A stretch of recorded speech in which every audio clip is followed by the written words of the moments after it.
Howdy, folks, and welcome back. Hope you're all blessed and doing alright out there. Well, for today's video, I present to you the great train stations of America. To run a railroad, you need a lot of things.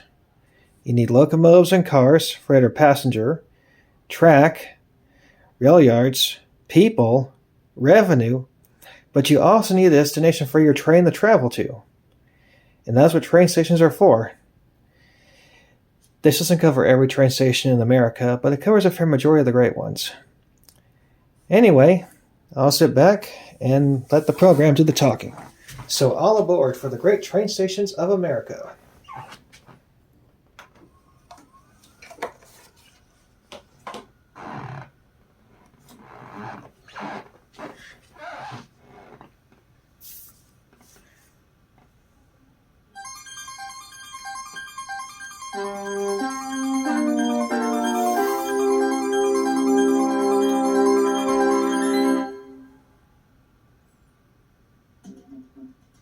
They are monuments to the dreams and egos of America's first tycoons, the railroad barons.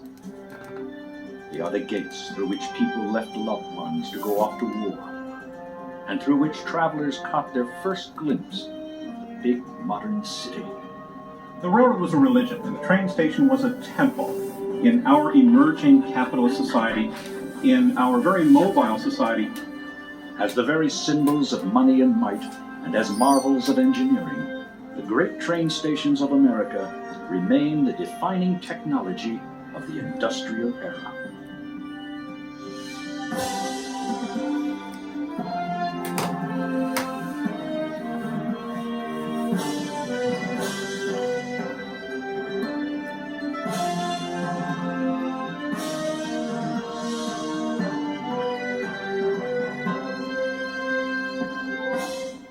(1963), New York City, the most magnificent railroad station ever built, was destroyed. Railroad and city officials had decided that Pennsylvania Station had outlived its usefulness.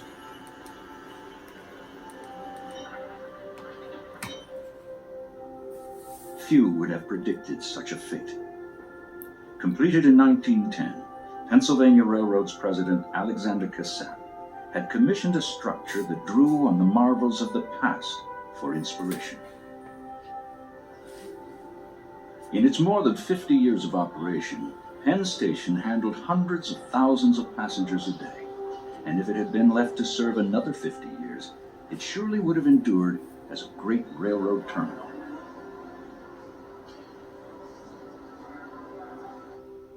Many of the gems of the great railroad era still stand today, remnants of an age when America had embraced the railroad as the ideal tool for developing the country's full potential.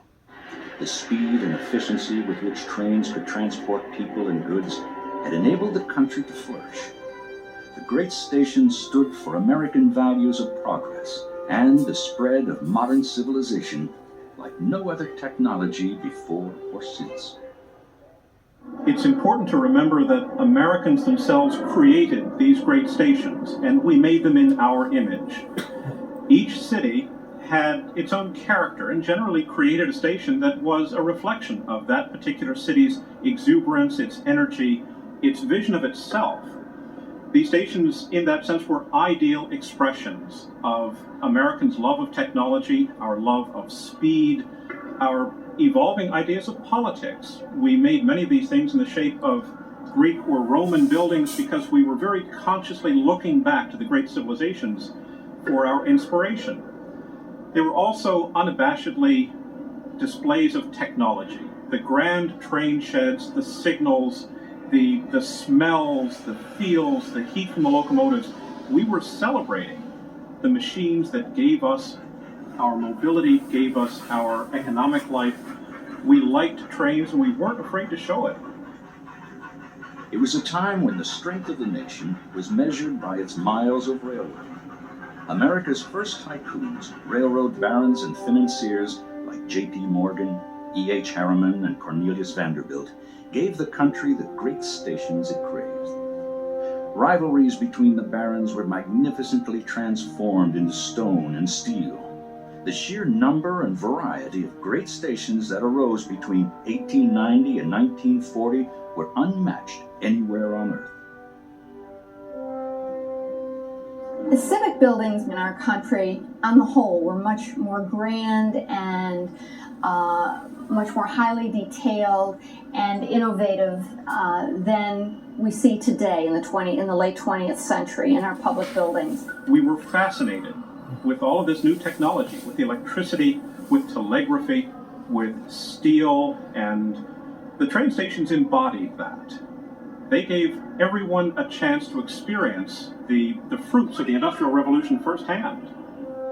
More than mere statements, these temples of transportation were the very real interface between traveler and the machines which whisked them along at ever faster speeds. They were the point of departure for a whole continental transportation network, as well as the point of entry for arriving passengers, the symbolic and literal gates to the cities they served. Coming into a train station, a grand train station, a number of things would happen. People would handle their baggage, they would have to buy tickets, perhaps send a telegram, perhaps enjoy a meal or do a little bit of shopping. But at the same time, they were literally handing themselves over to the railroad. They were going to experience something that was novel and unique and very pleasurable to many, many people. As feats of engineering, they were unsurpassed, examples of both backward and forward-looking technologies. To the past with a classical facade of stone and columns, and toward the future with the new capabilities of electricity, structural steel, and technology on a grand scale. Like Pennsylvania Station in New York, Washington, D.C.'s Union Station emerged in the first years of the 20th century as another jewel in the crown of America's great terminals. Known as the nation's train station, Washington Union was built as America's supreme rail hub, to be as big and as important as any of the great terminals of Europe's capital cities. D.C. Union is considered by many to be the most majestic and grandiose station ever built. Completed in 1907, it was designed to receive heads of state and big enough to hold the entire standing army of the United States, then 50,000 strong. It served its intended purpose in a big way every 4 years, when inauguration ceremonies brought hordes of visitors to Washington. Union Station was born out of the City Beautiful movement, when a 1901 Senate commission charged with improving the capital's tawdry appearance set its sights on the tangle of street-level tracks caused by the competing depots of the Pennsylvania and B&O railroads. At the time, it was common for 2 or more railroads to save costs by combining their operations into a single Union station. President Theodore Roosevelt, who was firmly in control of the beautification project, wanted to see such a Union station built. The problem for the railroads, and the problem in general, was how to take 2 obsolete railroad stations, relocate them to a suitable site, quite literally relocate miles of railroad track, hundreds of miles of yard track, a roundhouse, other facilities, and make it all fit with this new conception of Washington as a city beautiful. The United States at the turn of the century was feeling good about itself. It was felt the nation deserved a grand capital with an appropriately formal gateway. A city's gateway in the rail era meant its train station, and in the new Washington, that meant one suitable for receiving royalty and other foreign dignitaries. It was such a striking example of the new United States. Remember that we had just recently won the Spanish-American War. We were emerging as a world power, an economic powerhouse. This was a way that people could quite literally envision our new role in the world order. The entire project would cost $14 million, with the federal government contributing $3 million.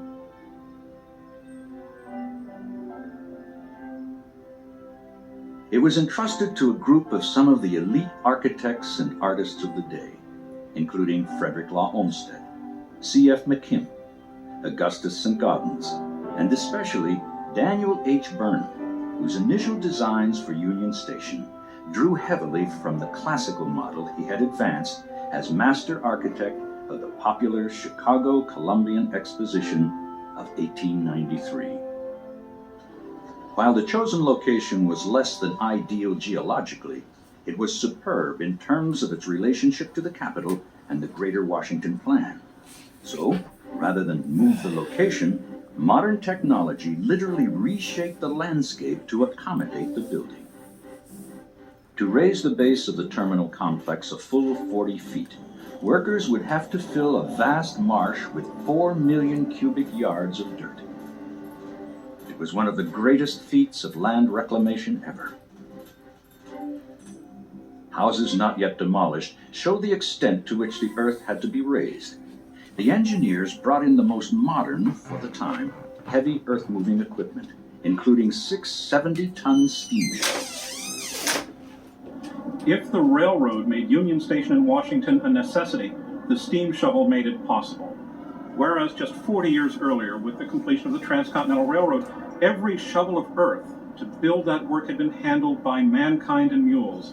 In Washington, D.C., the steam shovel handled over 1 million cubic yards of fill to literally lift Union Station out of the swamp and give it a prominence second only to the U.S. Capitol building. The design called for a station that would be thoroughly modern, with the newly mastered technique of using structural steel framing while wrapping the building in a facade of stone. Steel columns supporting the entire infrastructure were set on a massive poured foundation with concrete from an on-site plant. As with almost everything about Union Station, the facade's symbolic statuary was the largest in the world, each weighing 25 tons. They look out onto a plaza modeled after the regal boulevards of Paris. The plaza was designed to accommodate large military escorts on ceremonial occasions. Behind lay the station's 33 platforms and extensive yards, containing 60 miles of track. Union was designed as a bi-level station, with a set of tracks terminating at the head house, a railroad term for the station's main passenger building, and the rest continuing to point south and west of the city along a set of tracks beneath the station. When it was built, the train concourse was the largest room in the country, capable of containing the Washington Monument laid flat. The main waiting room of the station is dominated by stone and natural light. The light streams in through semicircular windows in the north and south sides and at the east end of the room, and through a glass roof over the ticket lobby at the west end. Standing sentries, 36 carved Roman legionnaires encircle the entire room. Originally, the statues were nude, but the Pennsylvania Railroad ordered huge shields added to spare any embarrassment to their lady passengers.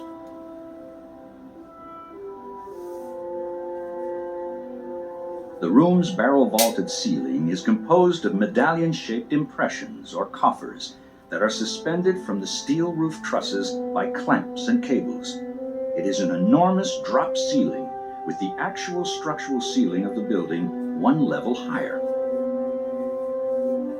The glass skylight over the ticket lobby is likewise suspended beneath a second level of glass and beams so as not to obstruct the passage of light from above. Other modern innovations were a system of synchronized clocks from a single master clock, and an early form of central cooling that employed huge fans blowing air across brine-soaked burlap sheets. Perhaps the most distinctive feature of Union Station was that it was the only terminal ever to have a special suite of rooms designated for the President of the United States. The Presidential Suite, which now serves as a banquet hall, was designed for two purposes: to afford the President extra protection due to increased concern over assassinations since the slaying of President Garfield only a few years earlier, and to give the President a proper place to receive foreign dignitaries and heads of state. Of course, presidents and foreign dignitaries were only occasional visitors to D.C. Union. For the common men and women who used the station in the early years, rail travel was still an exciting experience. Travel was an event. It was something you got dressed up for. Perhaps not your Sunday best, but everyone had their traveling clothes. A suit or jacket for men and a nice dress for women. And even though the process of railroad travel could be grimy and hot and difficult and tedious, it was a public adventure. And when you were riding in the coaches, or especially in the Pullman cars, you wanted to look the part of the traveler. Other highlights of Union Station include the World War II years, when 100,000 servicemen and women passed through its gates every day. The crowds got so thick that on a few occasions, management actually had to close the station to any more passengers, civilian or military. One of the station's most dramatic moments occurred in 1953, when a runaway train with 400 passengers on board going 40 miles per hour slammed into Track 16's end bumper, annihilating the rear platform and the station wall, then bounding into the train concourse. Amazingly, no one was killed.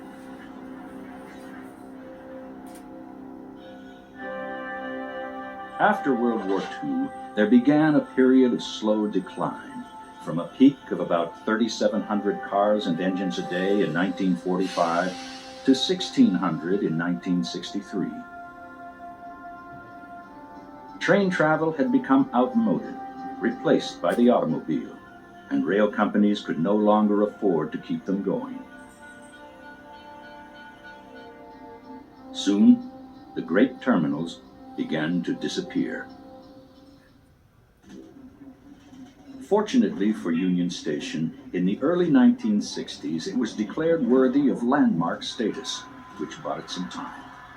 Restoration finally got underway almost 2 decades and a congressional Union Station Act later. It took 5 years and $160 million to bring Union Station back to its former glory. But today, as a popular destination and the national headquarters of Amtrak, it lives on.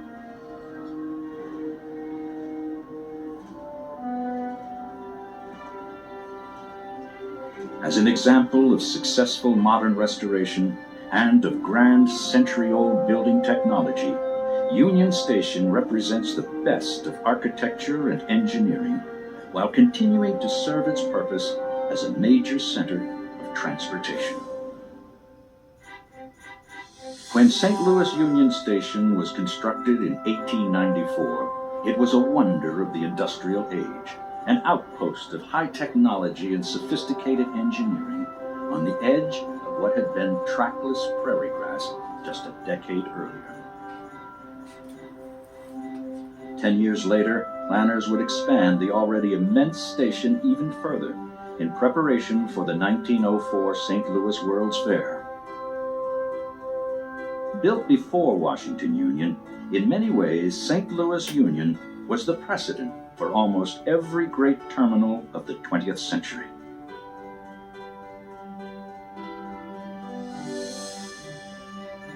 Since geography is destiny, St. Louis occupies a privileged position on the North American continent. At the junction of the Missouri and Mississippi rivers, it was the original gateway to the West, and in the locomotive age, that role would continue. If you had a big station, you were a Class 1 city. It was a hub because all the traffic coming from the east and the north, people would change trains here and then go to the west and to the southwest and south. It was the gateway to the whole economic development of the west and southwest. The station in the 1890s was a fortress on the edge of the wilderness, an outpost for western expansion and the march of technology. And for the people of St. Louis, it was a source of genuine pride.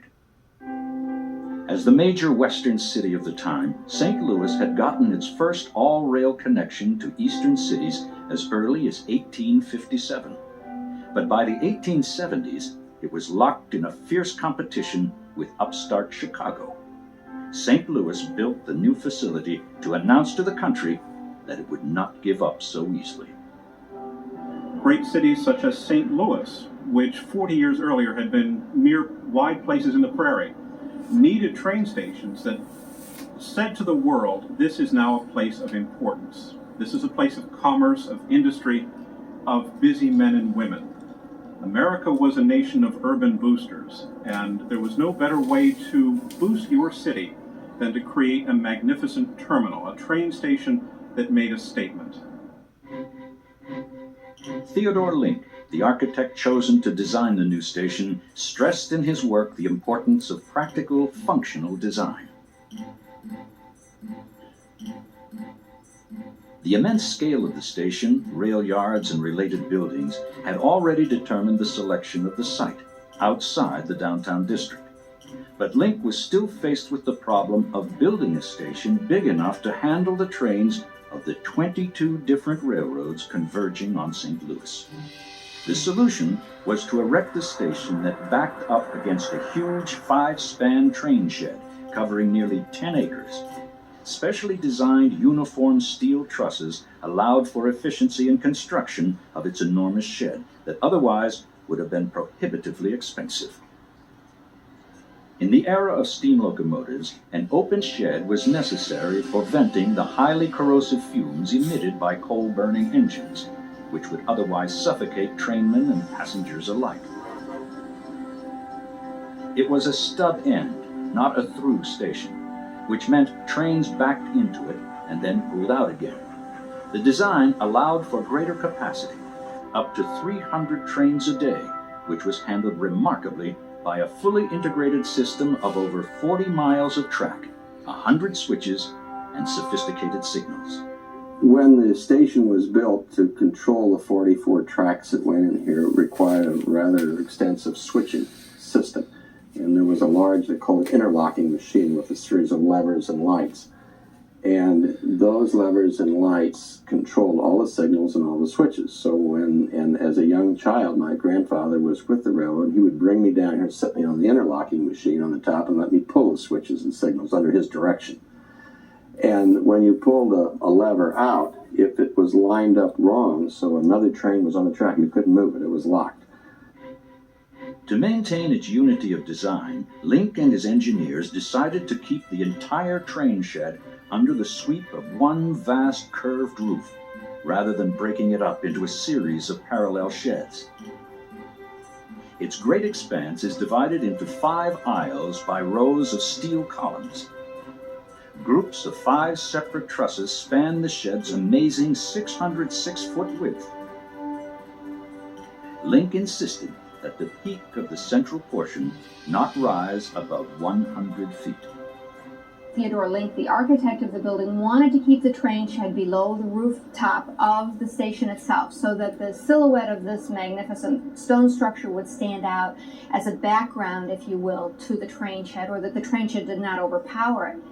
It provided for a very graceful structure and, again, a nice complement to the stone medieval form of the front head house building, or the stone structure. If the train shed was the nuts and bolts of St. Louis Union Station, its monumental head house was its soul. Link described it as a free interpretation of the French Romanesque style, with its round arches, turrets, and lofty tower. He called the bastioned gate of medieval times his main inspiration, revealing how he felt people had come to view the great rail stations by the end of the century as gateways to their cities. But there was something particularly American, too, in the rugged simplicity of this station that perhaps spoke to its larger role as a gateway to the continent. To create this unique structure, Theodore Link utilized a number of different construction techniques. The foundation is a granite foundation laid down with piles of wood beneath them, a very primitive, if you will, situation. The walls of the building are mostly masonry, brick faced with limestone. Steel was a relatively new element in the building of buildings at that time, and those were utilized extensively in the roof structure here. It allowed for the hanging of this barrel vaulted roof underneath the main axis of the building itself. And in the east turret area, a wonderful spider connection of steel and iron was used to support a really immense roof that would not have been constructed with simply a wood framing technique. The pride of St. Louis is tangibly felt in the opulence of Union Station's Grand Hall. Theodore Link described it as follows: "It is the pièce de résistance of the structure. The ornamental ribs of the vaulted ceiling are covered solid with gold. The end walls of the Grand Hall are pierced with an arch of 40 feet span, decorated with tracery emerging from female figures with torches in their uplifted hands."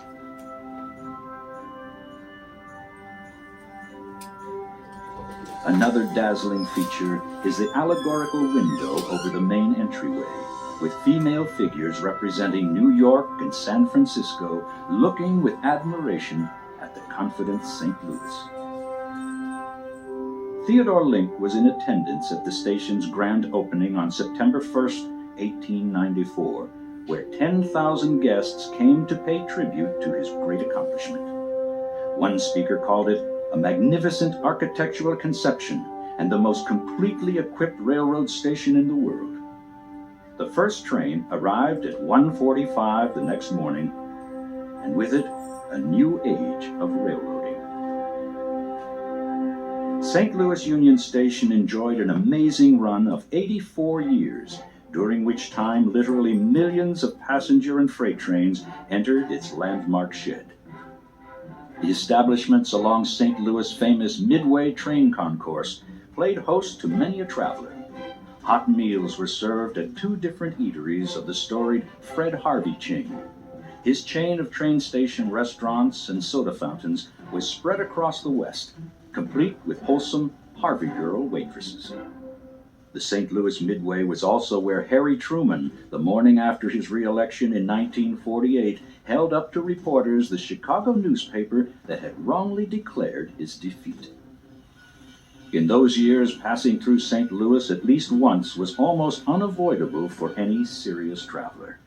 They could hardly have imagined that with the advent of the airplane and the automobile, Union's days as the nation's hub were numbered.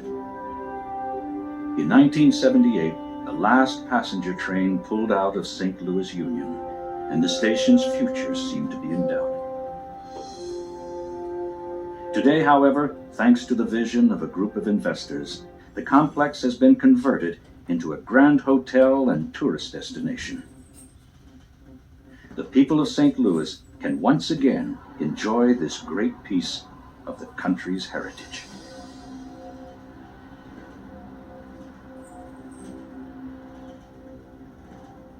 The ghosts are real here, as long as this station stands, evoking images of when rail was king and St. Louis was its throne. There is a feeling of power and strength here that says we can do anything that we're going to take on. And we're going to throw everything at it that we've got. It's going to be muscular, it's going to be big, it's going to last forever. Nobody's going to come in here in 90 years and tear it down. This is going to be here for a long time, and it's going to be our legacy to this incredible industry called railroading.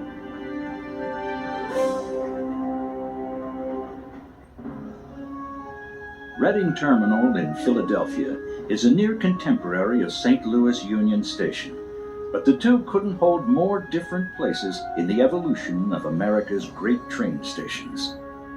Whereas St. Louis was a relatively new Midwestern city with plenty of room for a grand sprawling station, Philadelphia was a much older, densely developed eastern city. The St. Louis station was a cooperative project of many different large railroads and the local government. Reading Terminal was the pet project of one man and the single regional company he ran, the Philadelphia and Reading Railroad. What made Reading unique was the ingenious mixed use of its site, incorporating an impressive train shed and station facility, a large public market, and an office building for the railroad's headquarters. And while the huge train shed at St. Louis was impressive mainly for its scale, Reading's single-span shed was considered an absolute masterpiece of functional beauty, boldly signaling the paramount place railroads had come to occupy in American life by the end of the 19th century. Archibald Angus MacLeod, the Reading president who would build the terminal, was a flamboyant, extremely competitive man. His rival in the Philadelphia passenger train business was George B. Roberts, president of the much larger Pennsylvania Railroad. Roberts was erecting a new passenger station at Broad Street. Determined not to be outdone, MacLeod commissioned the architect Francis H. Kimball in 1891 to design a facility that would be the wonder of the railroading world. Archibald MacLeod, the president of the Reading, was a bit of a buccaneer, and he determined that he was going to put his new train station right in the heart of Philadelphia. The problem the Reading confronted was in trying to shoehorn its new terminal and headquarters in the middle of an old established city, and right at the site of a big, important market. The challenge the Reading faced involved bringing its tracks in on the second story, literally placing the market underneath the train shed, and placing the office building in front, so that to the average passerby on Market Street, it didn't look like a train station. And indeed, everyone who used the train station had to go up to the second floor to get on the trains. The line bringing the tracks into Reading Terminal snaked through densely crowded parts of residential and industrial Philadelphia. It represents, I think, the epitome of the railroad as a business. No nonsense, day in and day out, reliable transportation. The building of the terminal took 30 months, yet this daring plan was only part of a much larger scheme to expand the company's horizons and its holdings as far north as New England. But when the mighty financier J.P. Morgan, who was part owner of the Reading, got wind of the scheme, he was furious with the railroad president's brazen attempt to sidestep his control. When Reading's train shed was completed, it was hailed as the world's largest single span without intermediate supports. It stretched across 256 feet by combining a complex of steel girders, and then by joining the bases of the girders beneath the railbed with I-beams. The combination of the massive steel trusses supporting the train shed roof and the massive steel I-beams supporting the floor of the train shed and the roof of the market represented, I think, new confidence that American architects and engineers had in steel. They were crafting entire buildings now that would lead directly to the age of skyscrapers in this relatively new material. The head house was still being built when the shed was ready to receive trains. To everyone's surprise, when the first locomotive rolled into the cavernous depot on January 27, 1893, Archibald MacLeod was nowhere to be seen. By August, squeezed by creditors under Morgan's control, the company would be in bankruptcy, and MacLeod would be gone. Though he would never occupy the office he had strategically built on the corner of Market Street, looking west toward rival Pennsylvania Railroad, MacLeod's legacy would live on in the magnificent station he managed to create. Eventually, the Reading's fortunes were reversed, and the terminal became a glorious commuter hub for the largely well-to-do patrons who entered the looming pink and white granite station building, traveling to their homes along the main line. As it does to this day, the market also flourished in its new home beneath the terminal. During the rail years, it enjoyed a kind of symbiotic relationship with the railroad. There are stories that in the early days there were 8 elevators which went from the lowest level to the train level. There were 4 on each side of the building.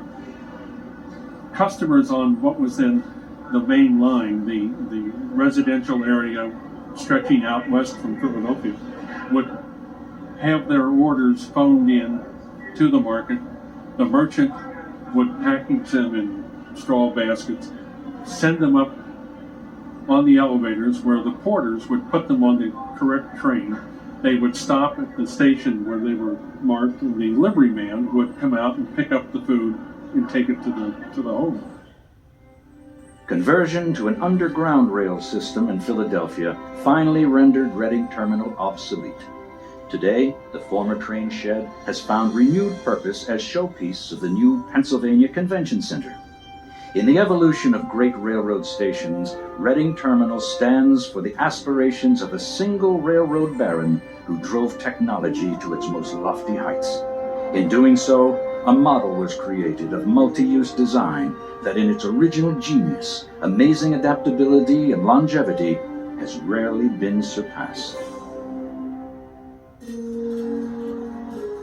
In the same city of Philadelphia, as much as Reading Terminal symbolized the daring of a single railroad baron, the palatial Pennsylvania Station, when it opened in 1934, stood for the strength and self-importance of an entire railroad empire. 40 years after the construction of Reading, and just 1 mile to the west, the rival Pennsylvania Railroad created the ultimate temple to technology. Built for the new age of electric service, Pennsylvania Station, also known as 30th Street, flaunted its status as the world's most modern depot, owned by what was then the world's most powerful railroad. On almost every level, 30th Street Station represented power. It suggested, through its control system, the ability to control the power that made the trains run. It suggested, through its size and scale, the power of the Pennsylvania Railroad. And I think it suggested, through its monumental architecture, the power to enclose space and make people feel some awe, some admiration as they walked into this grand building and were confronted with one of the largest single rooms in the United States. No city had operating at the same time two major railroad depots so outwardly different from one another as Reading Terminal, built for the steam era, and 30th Street Station, built in conjunction with the new electrified lines. This area around Philadelphia, really in the 1920s, becomes fully electrified. They begin to electrify the western lines out towards Paoli. They electrify the lines down to Washington. And 30th Street Station was built as part of this program. It allowed for a much different type of station. Instead of the great train sheds like at Reading Terminal, where you needed a shed that was open on one end to vent the fumes, you could now bring the trains in underneath the station. It made for a new architecture. It really changed the definition of what a train station was, from head house shed to actually a monumental building, a single volume. The Pennsylvania Railroad in the 1920s wanted to replace its outdated depots in Philadelphia with a single mighty station that would proclaim its importance. The railroad's president, General William Wallace Atterbury, felt that with the increase in subway and automobile use, they could build their facility on the city's western fringe without loss of access to travelers. The station would then literally sit on top of the railroad's soon-to-be electrified main rail lines. Moving to the new site also meant more space for a proposed new commercial district, with the railroad's modern flagship station as its anchor. Yet the heart of the plan could be found in a suite of rooms on the 4th floor, where track switching, signaling, and the distribution of electricity along the lines were controlled for the whole region. As the nerve center for the new electric empire, the new station would handle all these tasks from New York to Baltimore. Though on a larger scale, it was similar to the switching operations shown here at North Philly's Zoo Tower.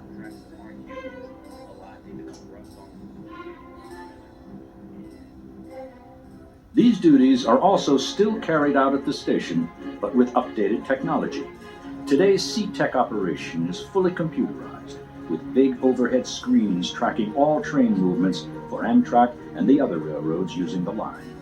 As impressive as today's operations are, however, the original scheme when the station opened back in 1934 was truly revolutionary. 30th Street was not just a station. It was conceived as a part of a much larger system of electric railroading. In the east, the Pennsylvania Railroad became known as the Big Red Subway. because it was able to dispatch trains, very fast trains, on a very short headway. It was able to run passenger trains at speeds of up to 100, perhaps 120 miles an hour, at a time when most mainline passenger trains rarely exceeded 70 or 80 miles per hour. That meant that the railroad could squeeze more trains onto the same tracks, and in effect, take a railroad main line created in the 1830s and 40s and bring it into the modern age. This was a control center. It was a point literally round the clock, manned by several people, watching to make sure that power was moved from one source to another so that the train operation continued. There was a signaling operation, pen tower relay that went out to all of these locations. So it was a hub for running the railroad. A station of such importance had to be architecturally magnificent as well. Its plan centered around the largest main concourse in existence, 290 feet long and 135 feet wide. A beautiful red and gold coffered ceiling was built 95 feet above the Tennessee marble floor, and the walls were designed with rows of full-length window bays separated by piers of marble. 10 18-foot-long Art Deco chandeliers were suspended on both sides of the room. I think it's a true integration of these engineering achievements with a sense of space that was very much appropriate for that time and appropriate for now, for all time. It's such a unique, powerful room that they achieved above and beyond what would be necessary just to achieve the train movement. One of the station's more poignant stories involves the memorial that the railroad commissioned for the main concourse to honor its workers who died in World War II. The well-known sculptor Walker Hancock used as a model for the fallen hero a young man who himself was tragically struck down in his prime shortly after the sculpture was completed.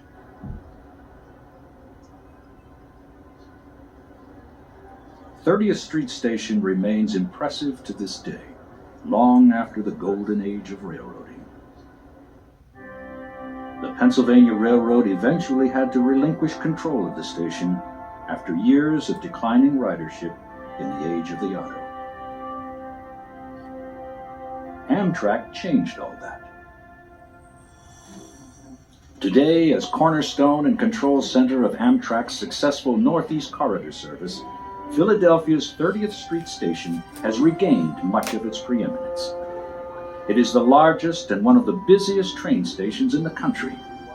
It proves that America's old stations, though often built as monuments to the private corporate powers that gave us our rails, can continue to have relevance in today's publicly financed world of passenger train service.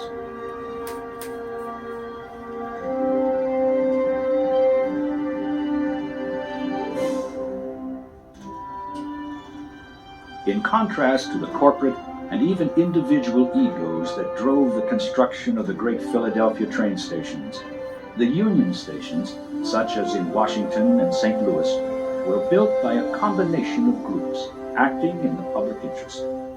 Another Union-type station born out of such civic pride after a long and hard-fought battle was Los Angeles Union Passenger Terminal. Built between 1934 and 1939, it would mark the end of the era of great station building in this country. While large, it is not monumental, perhaps reflecting a new reality in a city that would soon be dominated by cars, one of diminished expectations for the future of rail travel. Like a grand movie set in this movie town, it does, however, project the romantic image of a great emerging city on America's furthest frontier. When it was completed, after nearly 3 decades of planning and negotiating, the station represented the triumph of its boosters to finally secure a rail gateway worthy of California's major city. This Union Station was not terribly expensive, $11 million in 1939 terms, nor was it particularly grandiose, but it did represent, I think for most people, the culmination of a long-standing civic dream. Los Angeles had been a boom city in the early 20th century, had long lamented the fact that it didn't have a suitable train station. To get its gateway, Los Angeles Mayor Frank Shaw had to allocate $1 million in city funds to break a long stalemate with the Santa Fe, Union Pacific, and Southern Pacific Railroads, who resisted consolidation of their 3 separate terminals into one. The remainder would have to be borne by the railroads.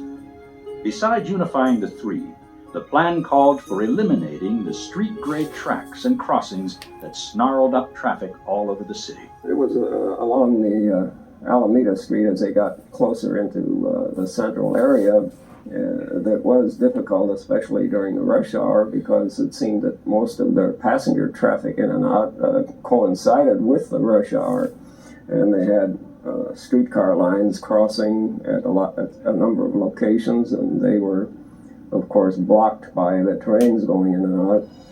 Lawsuits to force the railroads to comply had been filed as early as 1915, eventually going all the way to the U.S. Supreme Court. Harry Chandler, publisher of the Los Angeles Times, led the crusade in his newspaper for years, keeping the issue alive until finally demands for a new terminal and rerouted trackage were accepted. Working with renowned local architects Donald and John Parkinson, plans for the new station were developed by committees of officials from the 3 railroads. As a sign of the times, parking space for cars was designed into the layout, including a 27,000 square foot garage underneath. Additional parking spaces in front of the station required setting the terminal back from the street, giving it added prominence. The hallmark of Los Angeles Union's design, however, was its recognition of the region's potential for earthquakes. The concourses and waiting rooms were independent units, allowing for greater flexibility in the event of an earthquake. Underneath the station's rooms were concrete slabs built on top of over 1,000 steel footings for added stability.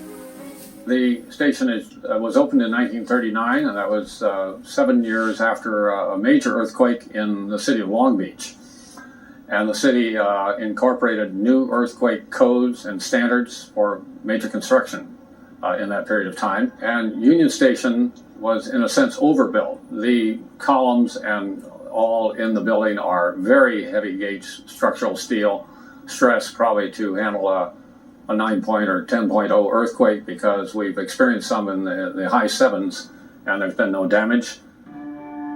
The steel skeletons of the different rooms were connected by expansion joints that were designed to give during a quake, which would reduce the chances of their being destroyed.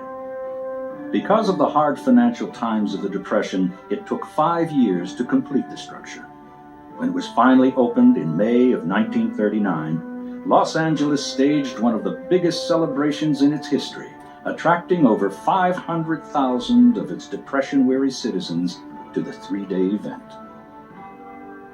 They had a parade down Alameda Street, for one thing, with marching bands and locomotives. One of them was the C.P. Huntington, which was the oldest operating locomotive in California. It was actually operating down the street under steam. Well, it was just a grand spectacle, and that was we'd been in a depression during the 30s, and people were willing to celebrate just about anything that was upbeat, and this was definitely an upbeat situation. Los Angeles finally had a station to match its status as one of the great cities of the West, and one that mirrored its own stylistic leanings. It incorporated a mix of Mediterranean and Spanish mission styles, with outdoor tropical pavilions and patios. Above the station rose a 125-foot clock tower to reflect the region's Spanish roots. The station saw its period of peak activity almost immediately with the outbreak of World War II. It became the site of an epic drama, as hundreds of thousands of military personnel were shipped out from Southern California to the conflict in the Pacific. This high point in activity was soon followed by a steady decrease in ridership, as trains were replaced by the automobile. Today, Los Angeles Union Station has once again become one of the country's fastest growing railroad hubs. It started life as a beacon of hope for a city reeling from the Depression. Now it continues to show the way out of its city's ills as the center of a recently revived rail transit in Southern California, including city, suburban, and Amtrak service.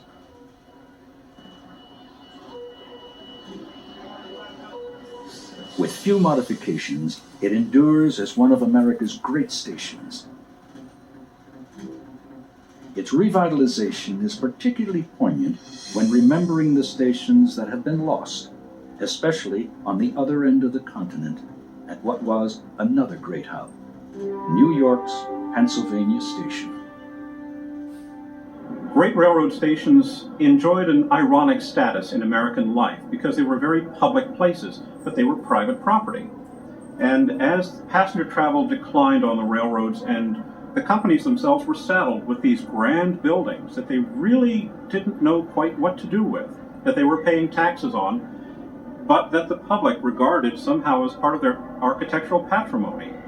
Nowhere in the country was that better illustrated than in downtown New York. The loss of Penn Station, however, galvanized the rest of the country, galvanized the Congress into passage of a series of preservation laws which at least gave the public some voice, some input in how these structures might be saved and reused for future generations. The loss of Pennsylvania Station in 1963 inspired a movement to preserve these grand old spaces. The immediate beneficiary was New York's other great terminal, Grand Central, which serves the city to this day, saved by preservationists from the real estate pressures that had threatened its existence. The appearance of both stations had represented an especially golden moment in the age of railroad building.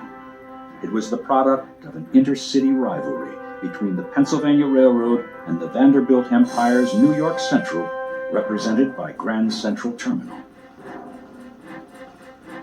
Architecturally, Grand Central's dominant feature was its main concourse, with a vaulted ceiling rising 125 feet and great windows that brought long shafts of light across the floor at different times of the day. Not just Grand Central, but all great buildings that have been spared the wrecking ball in recent decades owe a debt to New York's Pennsylvania Station. It has assumed a martyr status, an exquisitely beautiful rallying point in the cause of historic preservation. For sheer excess, there are few things that can match the great railway stations of 19th and early 20th century America. They are the most powerful symbols of the Industrial Revolution, monuments to that era's concentrated money and might, and its new forms of technology and transportation. These stations have an important role once again in people's lives, in their idea of travel, and in the grand commerce of the United States.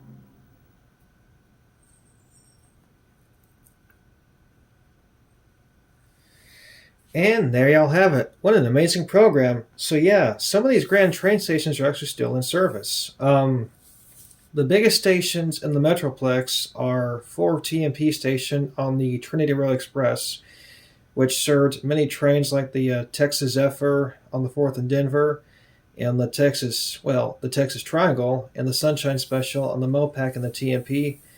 And the other one is Dallas Union Station, which served about 8 trains a day and about 25 railroads back in its heyday. 25. I think there were actually about 10. I may have overestimated on it. But both stations are still in use today and serve a purpose. So, yeah. Train stations are still cool after all these years. Oh, there's that stack again. Anyway, until next time, please be safe around trains. Please like, share, subscribe, and comment. And may the good Lord bless all of you. Happy rails, guys. See y'all next time.